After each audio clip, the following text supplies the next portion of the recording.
우리가 이제 성경을 읽으면서, 특히 구약을 읽으면서 제일 궁금한 게 왜 한국 사람이 이스라엘 역사를 배워야 되는가 하는 겁니다. 근데 이스라엘 역사는 단순한 세상 역사가 아니고 과거의 그 삼국 시대처럼 기록이 아니고 선지자적인 눈으로 역사는 그 역사적인 관점이 있지 않겠습니까? 선지자적인 관점, 성경적인 관점에서 실렉트돼서 엑기스적인 것을 모아서 기록한 역사입니다. 그 말은 뭐냐니까 하나님께서는 이스라엘 백성이라고 하는 민족을 택해서 하나님 자신을 역사 가운데 계시를 했다는 것입니다. 그 역사가 기록된 관점이 뭐냐?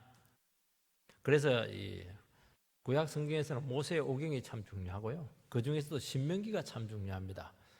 드트로노미 이렇게 되어 있는데 신명기적인 관점이다 하는 것이 있습니다. 그게 뭐냐니까 하나님 말씀을 의지하면 축복이고 하나님 말씀 불순종하면 저주다. 이게 이제 신명기적인 관점인데 그게 구약 전체를 관통하고 있는 선지자적인 역사적인 관점이라는 것입니다. 사무엘서, 열왕기서, 역대서 다 마찬가지예요. 그래서 우리가 이 성경 말씀을 읽으면서 믿음으로 반응하게 하는 것이죠. 특히 이제 큰 주의를 준 것이 뭐냐면 실패한 역사들이 아주 적나라하게 기록이 되어 있습니다. 대개는 이제 한 나라의 역사를 기록할 때 실패한 것은 감추는 경향이 있죠. 좋은 걸, 민족적인 자긍심을 위해서 좋은 거, 일본도 보면 정신대 이런 것들은 다 감추지 않습니까? 그런데 성경은 도리어 반대입니다.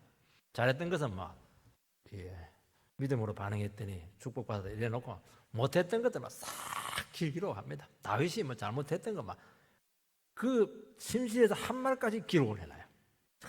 참 보면 성경은 정직합니다. 그렇게 하는 이유는 다윗을 창피스럽게 만들게 하기 위해서 그렇게 하는 것이 아니고 얼마든지 이런 일은 반복돼서 일어날 수 있기 때문에 반면교사로 삼아서 절대로 이런 일이 생기지 않도록 해라 하는 하나님의 그런 경고라고 말씀하고 있는 것입니다. 이런 측면에서 오늘 고린도전서 본문에서는 바울 사도가 구약의 실패한 이스라엘 출애굽의 역사를 다시 끌고 옵니다. 끌고 와서 이걸 끌고 온 이유는 뭐냐니까 고린도 안에 다양한 문제들이 있습니다. 이 문제들이 단순히 지금 일어난 것이 아니라는 겁니다. 이것은 굉장히 뿌리가 깊고 과거에도 여러 번 일어났던 그 문제들이고 너희들도 그 똑같은 전체를 밟고 있기 때문에 이 문제에 대해서 쉽게 접근하지 말고 정말 주의를 해서 이 문제를 정리를 해야 된다. 그렇게 하지 않으면 출애굽 백성들이 광야에서 전부 다 실패했던 것처럼 너희들도 정말 실패한 교회가 될 수밖에 없고 실패한 성도가 될 수밖에 없다. 그래서 아주 뭐라고 합니까? 정말 그 주님의 마음으로 그들에게 깊이 성경적인 교훈을 지금 주고 있다는 것을 알 수가 있습니다. 우상 고기 먹는 문제도 또 그들 가운데 음행의 문제도 있었었고 강한 자와 약한 자의 문제도 있었었고 사도권에 대한 그 시비 문제도 있었었고 그 수많은 다양한 문제들이 그냥 지금은 눈에 들어 보이는 하나의 그 사건처럼 보일지 모르겠지만 그 뿌리가 굉장히 깊다는 거예요. 그거. 그래서 그 문제를 결코 자시하지 마라. 그렇게 말씀하고 있는 것입니다. 첫 번째는 이 조상들이 빠졌던 이 범죄입니다. 그래서 한 세 가지 정도를 이제 거론을 합니다. 크게 세 가지. 첫 번째가 이제 우상 숭배 문제를 끌고 옵니다. 우상 숭배 문제라고 하는 것처럼 뿌리 깊은 게 없어요. 사실은 그 출애굽의 역사를 보면은 바로 우상 숭배 문제가 하나님 마음을 제일 괴롭혔다는 것을 알 수가 있습니다. 음행의 문제도 아니고 제일 깊은 문제가 우상 숭배 문제입니다. 고린도서에서 보면은 강한 자들이 신전에 가서 제사를 드릴 수 있다 주장을 합니다. 왜냐 나는 자유하니까. 그리고 약한 자에 대해서 배려하지 않습니다. 나는 얼마든지 고기를 먹을 수 있으니까. 이 영성에 상관이 없다는 것이죠. 그래서 약한 자를 배려하지 않고 권리와 자유를 쓰고 있습니다. 바울 사도는 너희들이 이 문제에 대해서 약한 자를 배려하지 않고 절제하지 않고 남용하게 되었을 때 결국 너희의 신앙은 이교 신앙으로 후퇴할 수밖에 없다. 너희들이 신전에 가서 뭐 자유로움을 뭐 얘기한다 그렇게 하지만은 결국에는 그 이교 신앙의 우상 숭배적인 영향에서 결코 자유롭지 못하고 너희들이 결국에는 그 신앙으로 휩쓸려 들 수밖에 없다 하는 경고를 하고 있는 것입니다. 7절 말씀을 보면 그들 가운데 어떤 사람들과 같이 너희는 우상 숭배하는 자가 되지 말라. 기록된 바 백성이 앉아서 먹고 마시며 일어나서 뛰논다 함과 같으니라. 여러분 이것은 잘 알고 있을 겁니다. 모세가 시내산에서 율법의 두 돌비를 받기 위해서 올라갔을 때 이스라엘 백성들은 그 산 밑에서 뭘 했냐? 뭐 해야 되겠습니까? 기도해야죠. 그 예배 드리고 있어야죠. 근데 그걸 안 하고 예배를 드리긴 했어요. 금송아지 우상을 만들어서 막 그냥 우상 숭배적인 예배를 하고 있었던 것입니다. 40일 동안 그런 일을 했던 것이죠. 금송아지는 이제 어떤 우상이냐면 애굽에서 그들이 늘 섬겼던 우상입니다. 근데 그 우상 숭배적인 예배를 드리는 데 있어서 부분만 드린 게 아니고 아론부터 모세의 형님 아론부터 그 전 이스라엘 백성들이 그 예배에 동참을 한 겁니다. 하나님께서는 1계명에 하나님 외에 다른 신을 섬기지 마라. 2계명이 뭐냐? 형상을 만들지 마라. 그렇게 한 것입니다. 형상을 만들지 말라고 한 것은 눈에 보이지 않는 이 하나님을 이미지화하지 말라는 겁니다. 하나님께서는 말씀하시는 하나님이시기 때문에 하나님 말씀을 듣고 깨닫고 변화받고 회개하라. 이게 하나님께서 우리에게 주신 바른 예배의 자세입니다. 눈에 보이는 어떤 형상, 이미지화하게 되면은 문제는 뭐냐? 이미지라고 하는 것은 우리 눈은 속입니다. 그래서 조작이 일어나는 것이죠. 지금 텔레비는 전부 다 조작합니다. 왜냐하면 딱 필요한 거, 백성들을 어느 쪽으로 끌고 와야 되겠다 하는 것만 실렉트만 해요. 딱 실렉트 몇 개만 딱 보여주면은 백성들은 그걸 보고 믿어버립니다. 그게 이미지화하는 겁니다. 하나님께서는 얼마든지 하나님을 조작할 수 있었기 때문에 절대로 형상을 만들지 마라. 돌로도 나무로도 아무것도 만들지 마라. 그렇게 했던 것이죠. 그런데 문제는 뭐냐니까 하나님의 말씀을 듣는 게 이게 쉽지가 않아요. 모세는 설교하고 이스라엘 백성들 앉아서 계속 설교만 듣고 있고 졸리고 힘들고 어려운데 막 생각도 복잡한데 피동자의 위치에 있어야 된다는 겁니다. 그리고 모세의 설교가 뭐 간단한 설교입니까? 죄짓지 마라. 욕망을 내려놔라. 그냥 자꾸 죄를 책망하고 죄인이라고 그러고 막 그냥 아무리 잘해도 또 죄인이라고 이렇게 하고 이렇게 하니까 한두 번 듣는 건 괜찮지만 40년 동안 들으니까 이게 간단하지가 않았습니다.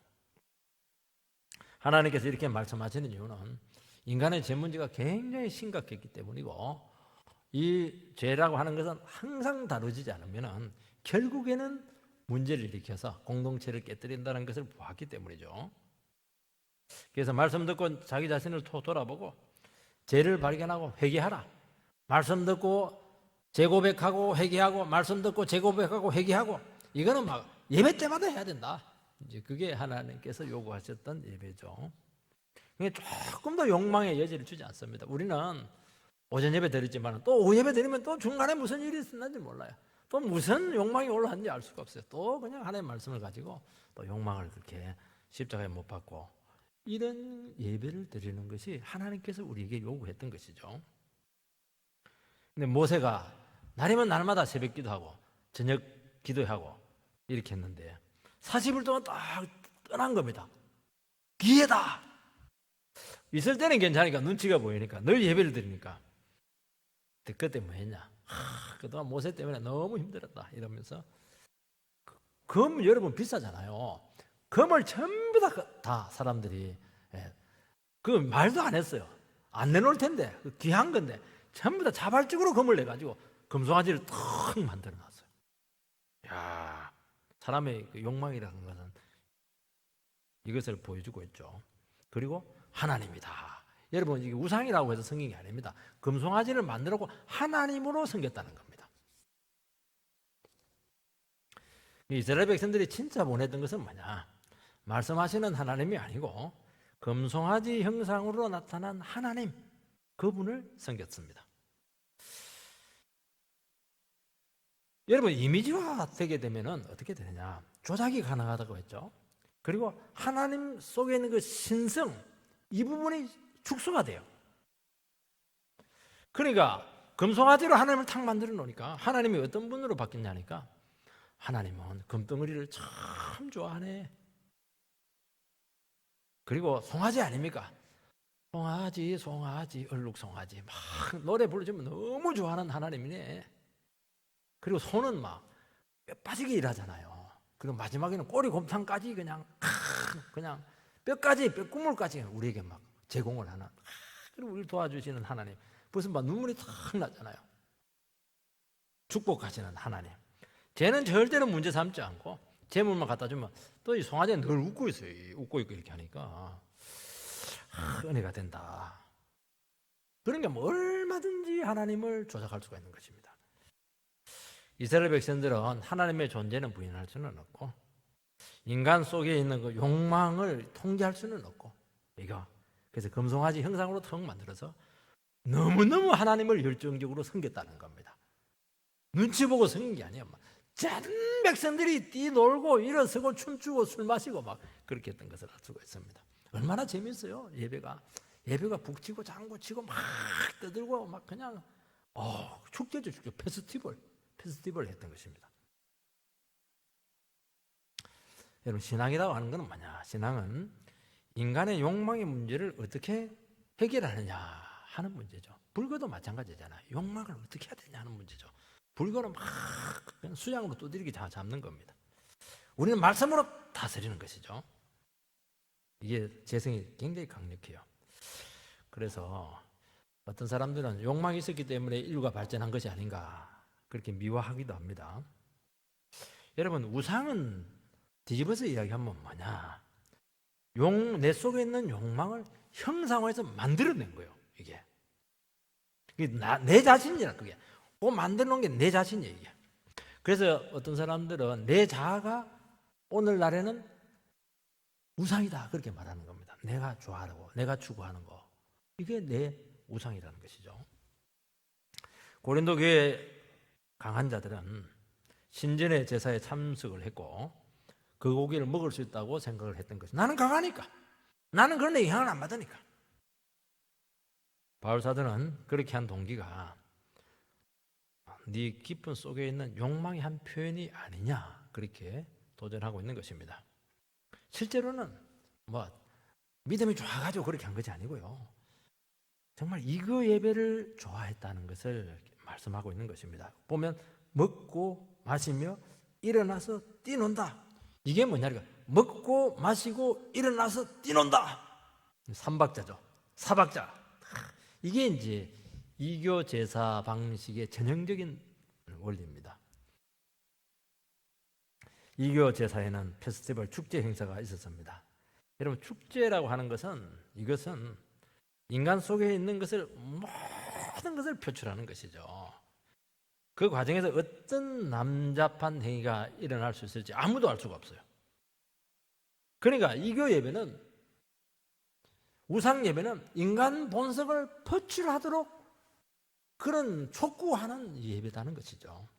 기독교 예배는 반대입니다. 기독교 예배는 인간 본성을 죽이는 거예요. 이교 예배는 인간 본성을 덜쳐내는 겁니다. 마음껏 자기 자신을 표현하니까 얼마나 자기 만족에 빠지는지 모릅니다. 오늘 정말 예배 제대로 드렸다 그렇게 하는 것이죠. 말씀만 듣고 가면 오늘도 짜증나 이렇게 하는 것이죠. 결국에는 이것은 자기 종교심의 표현이라고 말씀하고 있습니다. 바른 예배는 하나님의 말씀을 듣고 믿음으로 반응하게 한다는 것입니다. 전에 우리 장로교 우리 총회에서 결정을 하나 내렸는데, 이제부터는 예배 순서에, 예배 이름에 열린 예배를 쓰지 마라 그렇게 했던 것이죠. 열린 예배를 하시는 이유가 뭐냐니까, 그 예배가 너무 딱딱하기 때문에 안 믿는 사람들도 편안하게 접근할 수 있도록 문턱을 낮춰서 세상처럼 그렇게 예배를 좀 문을 좀 열어라는 것이죠. 근데 그걸 이제 경계를 했습니다. 왜냐하니까 우상 숭배적인 요소가 있다 그렇게 판단을 내렸던 것입니다.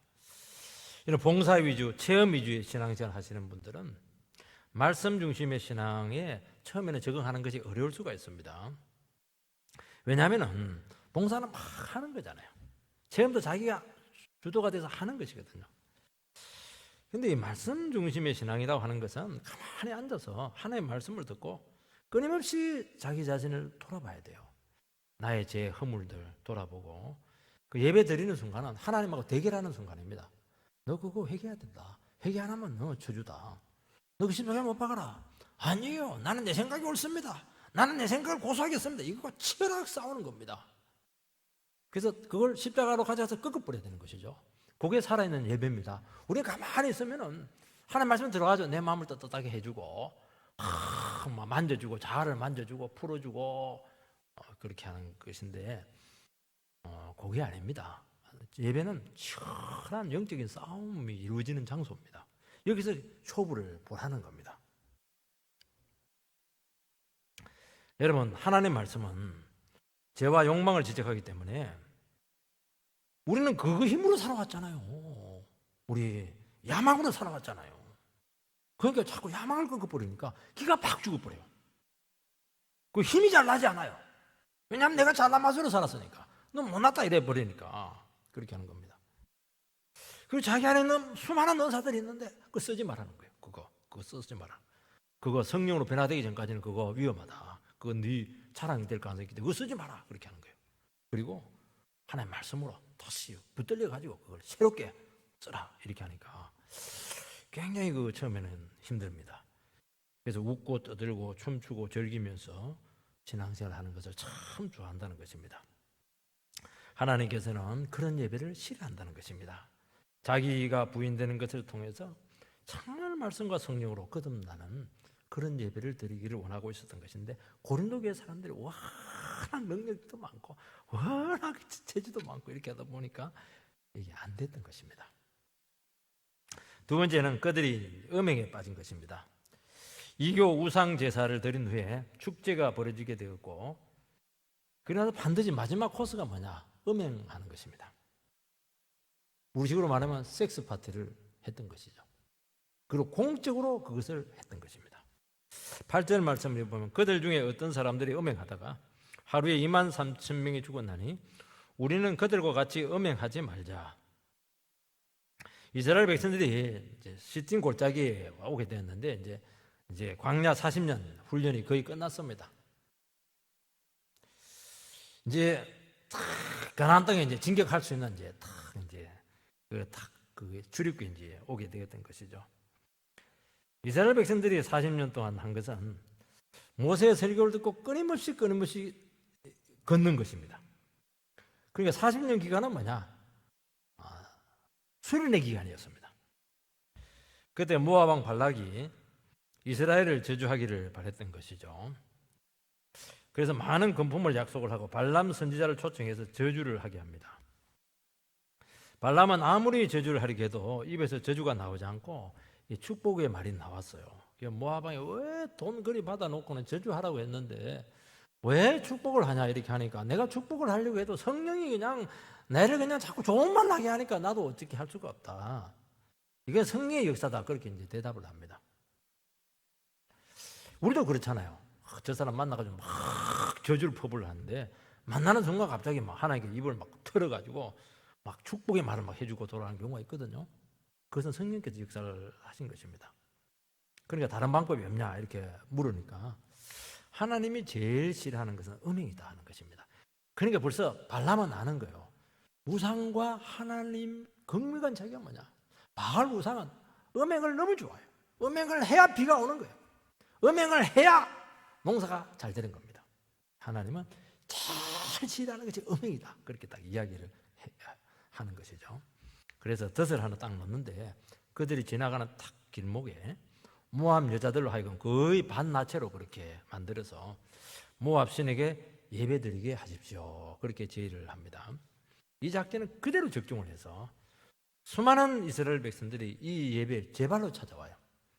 그리고 막 그 유인들과 간음을 하게 되었는데 하나님께서 얼마나 화가 났던지 하루에 23,000명을 죽입니다.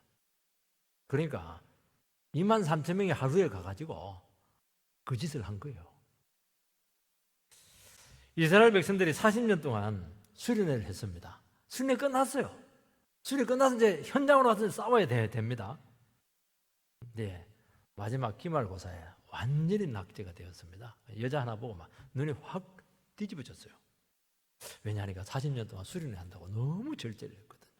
너무 성을 억제를 한 겁니다. 그래서 길가에서 반나체로 춤추고 노래하는 여인을 보니까 막 완전히 이성을 잃어가지고 2만 4천 명이면 여러분요, 어마어마한 숫자입니다. 2만 4천 명의 남자가 가지고 우상숭배하고 간음하고 그냥 죽어. 2만 4천 명을 하루 만에 죽이겠어요? 하면 죽여 이렇게 하는데 전후에 시체를 넣고 넘어서 막 가서 해버린 거예요. 그냥 이게 인간의 본성이라는 겁니다. 손에 손잡고 물을 건너서 골짜기를 건너서 막 진격을 해서 하고 죽고 정말 성경은 리얼한 것입니다. 그리스도인들은 늘 긴장하고 있는 사람들입니다. 항상 정욕에 억제되어 있습니다. 어느 순간 긴장의 고무줄이 끊어지게 되면 그동안 안 했던 것까지, 참았던 것까지 한꺼번에 싹 죄를 짓습니다. 술을 끊어야 되겠다 작정을 하죠. 그래서 막 죽을 힘을 다해가지고 막 한 일주일, 2주일 막 술을 막 참았어요.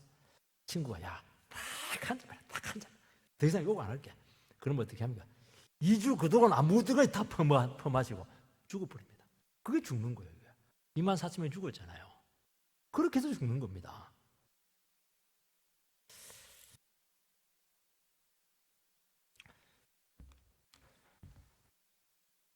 여러분, 하나님께서 주신 것이 정상적인 가정이고 하나님께서 주신 것이 이게 공동체죠. 부부끼리는 아무리 사랑해도 남사스럽다 그런 말 안 해요. 사랑할수록 좋은 거예요.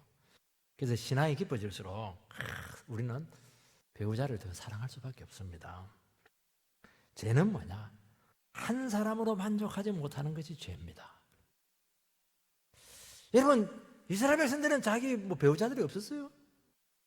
근데 이스라엘 배우자들은 늘 기도만 하고 몸빼 있고 막 술래하고 이렇게 얼굴도 시커멓게 타버리고 화장도 안 하고 이러니까 싱거운 거예요. 여러분, 고린도의 음행의 문제가 얼마나 심각했습니까? 우리는 공동체를 통해서 거룩을 연습을 해야 될 줄 믿습니다. 그리고 약한 부분이 있다는 것을 빨리 인정을 해야 돼요. 그리고 그걸 내어놓고 나누고 기도하고, 그리고 그 약한 부분이 치료돼야 되는데, 그래서 교회는 뭐냐? 병원입니다. 우리의 연약한 부분을 내어놓고 그게 부끄럽지 않아야 되고, 그 부분들이 계속 회복이 되고 치료되고, 담배도 끊고 술도 끊고 음행도 끊고 나쁜 습관도 끊고 텔레비도 좀 절제하고, 이 연습을 어마어마하게 해야 되는 거예요. 이거 그게 놀라운 것이죠. 서로를 붙들어주기 위해서 노력하다 보면은 신앙이 한꺼번에 같이 이렇게 자라는 것을 경험합니다. 여러분, 혼자서 아무리 술 끊으려 해도 안 돼요. 아무리 담배를 죽을 각오를 해도 잘 되잖아요. 근데 말씀 듣고 은혜 받고 기도 받고 이렇게 하면은 어느 순간 술 냄새 맡으면 막 역겨워져. 담배 맡으면 막 쾌쾌해. 이게 옛날에는 너무 좋았는데 이제는 거부감이 생기는 겁니다. 성령님께서 도와주시기 때문이죠. 여러분, 교회 안에 음행이 들어오지 않도록 주의를 해야 합니다.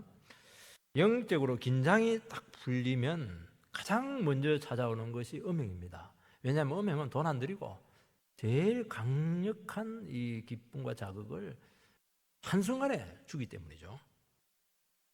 크리스찬들의 교제가 거룩해야 돼야 되는데, 그 거룩을 할 수 있는 방법은 말씀과 성령밖에 없습니다. 그래서 교회 안에 말씀이 약해지거나 또 한두 사람이 음행에 쉽게 접촉을 하게 되는데 그것이 제지가 되지 않을 때 마치 신라에 불을 붙인 것처럼 걷잡을 수 없이 공동체를 파괴하는 게 음란의 문제고 음행의 문제입니다. 2만 3천 명이 하루에 죽었다. 그 말은 2만 3천 명이 간음을 한 겁니다. 그것은. 그러니까 얼마나 감염이 빨랐는 거예요. 전염병보다 감염이 빠른 게 뭐죠? 코로나보다 감염이 빠른 게 뭐죠? 코로나 2만 4천 명 확진자 받으려고 하면은 오래오래 걸려요. 근데 음란은 딱 하루 만에 24,000명으로 감염이 딱 되었던 것을 알 수가 있습니다. 그 정도로 폭발력이 있다는 것이죠. 그리고 반드시 죽음으로 끝나게 된다는 것입니다. 그래서 음행에 관한 것은 초기에 진화를 해야 되는 것이죠. 여러분, 그렇지 않아요. 경건은 개인 혼자 도 닦는 게 아니에요. 그렇지 않아요. 경건은 반드시 사회성을 가지는 겁니다. 어떤 분은 교회 생활을 중요하게 생각하지 않아요. 설교 듣는 걸 중요하게 생각을 해요. 아닙니다, 여러분. 여러분, 설교자가 없더라도 공동체가 중요한 거예요, 여러분. 이게 목사의 교회가 아니거든요. 여러분, 성도들과 함께 이렇게 교제하는 게 굉장히 중요한 거예요. 사회성을 반드시 가져야 된다는 것입니다. 근데 사회성의 문제는 뭐냐니까, 이게 인간성이 있기 때문에 위험할 수가 있어요. 그래서 투명한 관계를 유지해야 되고 가장 안전한 방식으로 교제를 해야 되죠. 그러지 않으면 위험한 것입니다. 그래서 우리가 이 부분에 대해서 항상 주의를 기울여야 된다는 것이죠. 세 번째 문제가 무엇이냐면은 원망 불평하다가 불뱀의 습격을 받은 사건입니다. 9절 말씀을 읽어보면은 그들 가운데 어떤 사람들이 주를 시험하다가 뱀에게 멸망하였나니 우리는 그들과 같이 시험하지 말자. 이것도 이제 광야 시절이 끝나갔을 때입니다. 하나님께서는 중간에 시험 안 해요. 다 끝났을 때 기말고사를 이렇게 쳤는데 다 넘어졌어요. 참 그거 보면 우리는 선질로 생각하면 이미 넘어졌다. 그 말씀이 맞아요. 여러분, 절대로 자신해서는 안 돼요. 40년 수련을 했는데 벌써 딱 2번 만에 무너져 버려요. 놀랍죠? 음행에 넘어져 버리고 말이에요. 원망 불평에 넘어져 버리고 말이에요. 이스라엘 백성들이 많은 기대를 가지고 있었습니다. 이제는 에돔 길만 통과하면은 이제는 바로 가나안으로 직행한다. 에돔 길은 길이 넓어요. 킹스 로드가 있어가지고 고속도로가 있습니다. 그걸 통과를 할 테니까 길을 좀 열어달라. 우리 물도 안 빌려 먹을 테니까 절대로 썰이하고 이렇게 안 할 테니까 좀 길을 빌려달라. 그러니까 그래야도 에돔이 지금 이스라엘 백성 두려워하고 있는데 안 된다. 택도 없다. 그래서 결국에는 쉽고 넓고 지름길을 가지 못하고 막 험난하고 먼 길을 들어가야 했던 것이죠. 고생이 다 끝나갔어요. 에돔 때문에 그냥 광야를 향해서 막 돌쳐라! 돌려가야 했다는 것이죠. 그러니까 막 백성들의 불평이 막 터져나왔어요. 힘들다, 지친다, 왜 이곳에 데려와서 생고생 시키냐, 피곤하다, 배고프다. 그래 나도 그 길이 거칠거든요. 험난하거든요, 광야길. 불평하면서 가니까 얼마나 힘들었겠어요, 이거. 근데 이게 통제가 안 되는 거예요. 여러분, 불평과 원망이 이게요, 개인도 통제가 안 되지만 이 집단화되면요, 이게 조직화됩니다. 여기서 불평, 저기도 불평, 팡팡하면 팍 터지는 거예요. 조직적으로. 그걸 어떻게 모세가 감당을 해요? 감당을 못해요. 이게 뭐 고삐가 풀려가지고 통제가 안 돼요. 말이 그냥 수도이 안 되는 거예요, 이게. 한 사람도 예외없이 조직적으로 불평을 했다는 것이죠. 그러니까 하나님께서 심판을 하죠. 놔두면 막 모세의 껍질을 벗겨서 막 죽였을 겁니다. 백성들의 마음이 참 상했다. 그렇게 기록되어 있습니다. 우리도 신앙생활 하면서 참 마음 상할 때가 있죠. 이거 마음이 왜 상했어요? 잘 될 줄 알았는데, 기대했는데 될 줄 알았는데, 아니 정반대가 됐을 때 막 속이 막 상하는 겁니다. 기대한 대로 안 됐기 때문이죠. 모세를 향해서 애굽에서 이끌어내서 우리를 광야에서 죽게 한다. 늘 했던 말이죠. 옛날에도 했던 말인데 또 하는 거예요. 또 하는 거예요. 수련했으면 이거 말 안 해야지 이제는. 초창기는 이해가 되지만 이 말기 시대에 와가지고 이 얘기를 하면 어떻게 합니까? 여기는 먹을 것도 없다. 마실 물도 없다. 왜 없어요? 다 있죠. 안 보여서 그렇지. 이제는 만나도 너무 40년 먹으니까 막 지긋지긋하다. 다른 반찬 없나? 참았던 불평이 막 폭발을 했습니다. 여러분, 지난번에 이거 살펴봤지만은 그 물과 음식은 신령한 것이라고 하지 않았습니까? 신령한 음료를 마셨고 신령한 음식을 먹었다고 그렇게 기록되어 있습니다. 하나님께서 주신 정말 귀한 은혜, 그럼 완전히 애기 쓰지 않겠습니까? 근데 불평이 딱 생기니까 막 맛이 없다, 막 불평의 주제가 되었던 것이죠. 대놓고 하나님을 이것은 대적을 한 것입니다. 하나님은 능력도 없고 믿을 수도 없는 부분이다. 그게 증명이 되었다. 40년 동안 그들을 지켜준 건 어디 갔습니까? 그동안 하나님께서 은혜를 주시고 여기까지 우리를 먹이시고 입히시고 그냥 살게 한 것은 어디 갔습니까? 사람이 이래요. 딱 불만이 생기고 불평이 생기면 과거의 은혜가 뭐 싹 잊어버려요. 왜 없냐는 거예요. 이게. 하나님은 나를 도와주지 않는다. 그렇게 한다는 것입니다. 하나님께서는 불뱀을 보내가지고 물어 죽게 합니다. 불뱀, 뱀이 이제 좀 날아다니는 것 같아요. 날아가지고 팡 그냥 물었던 것이죠. 여러분 사막에 있는 뱀, 광야에 있는 뱀이 그 독이 굉장히 맹독입니다. 한번 물었다 하면 온 몸이 불덩이가 돼가지고 죽는다고 그렇게 되어 있습니다. 이스라엘 백성들은 그동안 만나만 먹고 물만 마시고 그냥 평범하게 살아온 이것이 얼마나 하나님의 놀라운 보호의 손길인가 하는 것을 잊어버렸죠. 사실은요, 광야 주위에는 맹독, 정갈, 온갖 것들이 다 있었는데 하나님께서 어떻게 했냐니까 영광과 능력으로 그들을 지켜주었어요. 그걸 몰랐습니다. 그래 좋다. 너희들이 나를 대적하고 내가 불필요하다면 내가 피해줄게. 피해주니까 막 불뱀이 날라와서 제일 빠르거든요 이게. 아마 이것으로 또 그들도 회개 안 했으면 또 정갈이 옵니다. 정갈 부대. 그 다음에 뭐가 하이에나 부대. 부대가 많아요. 왜냐하면 그 사막에도요 지독한 놈들이 많거든요. 여기서 주를 시험하다가 이렇게 되어 있습니다. 어려움도 시험이지만요, 이 시험이 좀 심해지면은 하나님을 대적하게 되어 있습니다. 하나님께서 과연 우리를 돌보실 수 있을까? 진짜 하나님이 능력자인가? 이 불신의 편을 찾고 하는 겁니다, 여러분들. 그 어려울 때 여러분들이 하는 그 말이 신앙이에요. 좋을 때는 누가 뭐 하나님 은혜 얘기하지 않습니까? 어려울 때 하나님은 믿을 뿐이 못돼. 믿었더니만 막 그게 신앙이에요, 여러분들. 그 어려울 때 말을 잘해야 돼요. 어려울 때 불평하지 말아야 된다는 것이 여기 있다는 것이죠.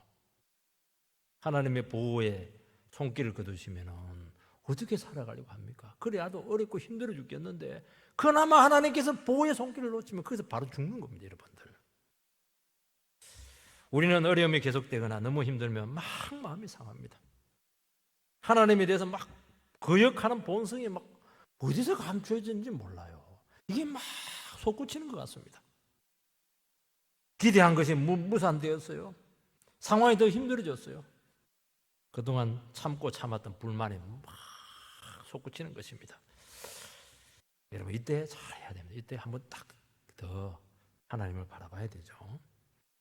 만약에 하나님의 보호의 손길을 거두게 되면은 진짜 고통이 무엇인가 하는 것을 맛보게 된다고 말씀하고 있습니다. 경제적으로 힘들었어요. 그런다고 해서 굶어 죽은 것도 아닙니다. 옷도 입고 삼시세끼 다 먹었어요. 질은 좀 떨어졌지만. 자녀 교육 못 시킨 거 아니에요. 다 공장에 보내지 않았어요. 근데 이제 기회가 와서 좋은 거래나 직장의 기회가 왔고 또 기도했는데 주님께서 주신다고 확신을 했어요. 근데 계약이 무산이 되었어요. 그때 시험이 되는 겁니다. 맥이 쫙 빠지면서 믿어도 안 되네. 여기서 막 불평이 막 올라오는 것입니다. 이때는 어떻게 해야 되느냐? 다시 마음을 바꿔야 돼요. 어떻게 바꾸면 됩니까? 지금까지 고생했는데 뭐 좀 더 고생하지 뭐. 지금까지 주님께 지켜왔는데 뭐 조금 뭐 시간이 늦더라도 좀 들러가지 뭐. 결국에는 뭐 질려서 가나 가로질러 가나 뭐 결국에는 목표까지 가는 거 아닌가. 뭐 좀 더 고생하자. 그러면 돼요. 힘들고 시간이 더 걸리겠지만은 참 신기한 건 하나님은 공평하신 분이시거든요. 하나님은 주를 의지했다가 정말 더 고생하고 더 어렵고 더 힘들고 그렇게 하면은 나중에 가보면요 예상치 못한 은혜들이 기다리고 있습니다. 그게 우리 눈에 안 보이니까 불평하는 겁니다. 그래 들러가니까 고속도로로 갔을 때 보지 못했던 너무 많은 은혜들을 그들이 체험을 했던 것입니다. 그걸 못 봤던 거예요. 그냥 길만 어렵다. 아니면 너무 좁다. 이것만 눈에 보이는 것만 생각하니까 불평이 나오는 겁니다. 하나님께서 여러분들을 더 어렵게 하시고 좀 더 늦추시기도 하고 이렇게 할 때는 훨씬 더 좋은 것을 주기 위해서 하나님께서 그 길로 허락하신 것입니다. 고속도로 가다가 거기서 중간에서 충돌하면 어떻게 하려고 그래요? 형제끼리 싸워야 되는데. 여러분, 믿음으로 연단받아도 세상은 결코 우리를 좋아하지 않는다는 현실을 빨리 인식을 해야 됩니다. 여러분, 에돔하고 모압은 형제잖아요. 저기 아브라함의 롯의 자손이지 않습니까? 형제거든요. 기대를 한 거예요, 형제니까. 근데요, 뚜껑 열어보면요, 형제가 더 무서워요. 그게 현실이라는 겁니다. 너희들 광야 40년 살면서 사생활 못했지? 이게 현실이야? 이게 가난이야? 이게 실제야? 매운맛을 봤지? 둘러가. 그들하고 충돌해봐야 좋을 거 없다는 겁니다. 하나님의 배려죠. 원망 불평하게 되면 고생은 고생대로 하고, 몸은 몸대로 상하고, 고통은 고통대로 받고 죽습니다. 그렇게 하지 말라는 것이죠. 두 번째는 시험에 대한 바른 태도입니다. 10절에서 12절 말씀을 보면, 그들 가운데 어떤 사람들이 원망하다가 멸망시키는 자에게 멸망하였나니 너희는 그들과 같이 원망하지 말라. 그들에게 일어난 이런 일은 본보기가 되고 또한 말세를 만난 우리를 깨우치기 위하여 기록하였느니라. 그런즉 선줄로 생각하는 자는 넘어질까 조심하라. 출애굽 백성들이 원망하다가 멸망당했습니다. 출애굽했다고 해서 다 구원받은 것은 아니기 때문에 우리는 이 구절을 생각할 때 예수 믿는다고 해서 다 구원받은 것은 아닐 수 있다. 그런 질문을 많이 던집니다. 근데 우리는 이 부분을 가지고 너무 신학적으로 들어갈 필요가 없습니다. 우리가 진정 예수를 믿게 되면은 절대로 구원에서 제외될 수가 없습니다. 그러나 구원받은 사람은 절대로 자기 자신을 믿지 않는다는 것입니다. 구원받은 사람의 특징이 뭐냐? 자기를 절대로 선질로 생각하지 않는 거예요. 내가 다 되었다고 절대로 생각하지 않는다는 겁니다. 다 되었다고 생각하는 사람은 실례지만 구원에 문제가 있는 것입니다. 나는 아직 부족하고 아무것도 할 수 없기 때문에 저는 예수를 믿은 것입니다. 이 고백을 입에 달고 사는 사람들이 예수 믿는 사람들이라는 것이죠. 나는 어느 한순간도 주님의 도움 없이는 제 안지을 자신이 없습니다. 연약함을 인정하고 죄를 죄에서부터 지켜달라고 늘 매달리고 또 넘어지게 돼요. 그럼 또 회개하고 십자가로도 용서받고 나의 삶에 이게 얼마나 필요한가 하는 것을 딱 뼈에다 새기면서 살아가는 사람이 예수 믿는 사람이라는 것이죠. 그래서 우리는 신앙생활을 하면서 다른 사람 비판할 여유가 없어요. 왜냐하면 내 문제가 심각하거든요. 내가 내 자신을 믿을 수가 없는 것입니다. 믿음 생활도 내 자신의 믿음 생활도 제대로 하지 못하기 때문이죠. 두려워하면서 마치 구원을 받지 못한 자처럼 그렇게 늘 떨면서 두려움으로 너희의 구원을 이루어가라 하신 말씀이 맞습니다. 여러분, 우리의 부족함에는 주님이 불쌍히 여기신다고 말씀하고 있습니다. 하나님께서 은혜로 나를 붙잡아 주신 것밖에 없죠. 그래서 우리는 항상 어려움이 생기고 힘든 일이 있고 이렇게 할 때 아직도 내가 덜 되었구나. 아직도 하나님의 기준에 부족하구나. 연단이 더 필요하구나. 아직도 좀 더 둘러가야 되는구나. 그렇게 생각을 하고 겸손의 기회로 삼으라고 말씀하고 있습니다. 하나님은 틀림없어요. 우리는요 마음이 급합니다. 고생을 많이 해가지고 빨리 축복을 받고 싶고 빨리 안정을 취하고 싶고 빨리 어느 자리에 올라가고 싶은 거예요. 하나님께서는 아니다. 좀 더 들러가라. 좀 더 들러가. 너는 아직도 따듬어야 될 것이 좀 많아. 그래서 따듬어지면 따듬어질수록 복된 거예요. 거기에 진짜 백이 주님께서 예배해 놓으신 축복이 있다고 우리에게 말씀하고 있는 것입니다. 광야 40년 실패 역사는 특별한 교훈을 주고 있습니다. 우리 안에 있는 애국적인 요소를 뿌리 뽑아야 온전해질 수 있다는 것입니다. 그것은 오직 말씀 위에 신앙에 새롭게 세워져야 된다는 것이죠. 하나님만 신뢰하고 감사하고 하나님이 책임지실 것을 믿고 나가야 된다고 말씀을 하고 있습니다. 그래서 철저히 내 속의 세상적인 요소를 완전히 뽑아내야 된다는 것이죠. 우리는 고린도 사람들은 우상숭배적인 요소가 있어요. 조금만 틈만 주면 바로 그냥 이교 예배를 드리고 있는 거예요. 하나님보다 더 높은 가치를 가지고 있는 것들, 쾌락들, 자아에 대한 집착들, 이 수많은 싸움들이 있는데 그것이 지금 고쳐져야 되는데 그거는 연단 외에는 불가능하거든요. 13절에 보면 사람이 감당할 시험 밖에는 너에게 당한 것이 없나니 오직 하나님은 미쁘사 너희가 감당치 못할 시험 당함을 허락지 아니하시고 시험 당할 즈음에 또한 피할 길을 내사 너희로 능히 감당하게 하시느니라. 우리에게 어떤 시험이 오더라도 감당할 수 있는 범위에 있다는 것입니다.